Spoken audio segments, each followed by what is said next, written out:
নমস্কার বন্ধুরা, সিদ্ধি ব্লগসে আপনাদের সবাইকে স্বাগত জানাই। আজকে আমি বানাবো পাস্তা। তার জন্য প্রথমে একটা বাটিতে জল গরম করে তাতে পাস্তাগুলো দিয়ে দেবো। তারপর ভালো করে ফুটিয়ে নেব, একটা হাতা দিয়ে নেড়ে নেব। কিছুক্ষণ ভালো করে নেড়ে নেওয়ার পর ওটা বন্ধ করে একটা কড়াই গরম করে তাতে তেল দিয়ে দেব। তেলটা ভালো করে একবার নেড়ে নেব। তারপরে কড়াইতে দিয়ে দেবো একটা গোটা চেরা লঙ্কা আর রসুন কুচি। এবার দিয়ে দেবো পেঁয়াজ কুচি।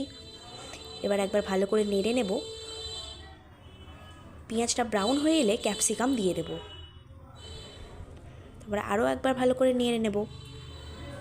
দিয়ে দেবো স্বাদ মতো লবণ, দিয়ে দেবো সোয়া সস, মিশিয়ে নেব।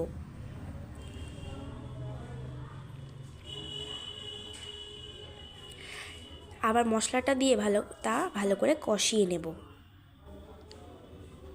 তারপরে দিয়ে দেব টমেটো সস, ভালো করে নেড়ে নেব।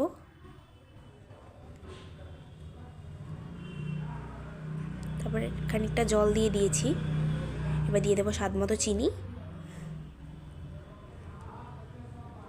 এরপর দিয়ে দেবো পাস্তাটা। এবার পাস্তাটা দিয়ে নিয়ে নামিয়ে নিলেই তৈরি আমাদের পাস্তা। আপনাদের যদি এই ভিডিওটি ভালো লেগে থাকে তাহলে অবশ্যই আমার চ্যানেলটিকে সাবস্ক্রাইব করবেন এবং আমার পাশে থাকবেন।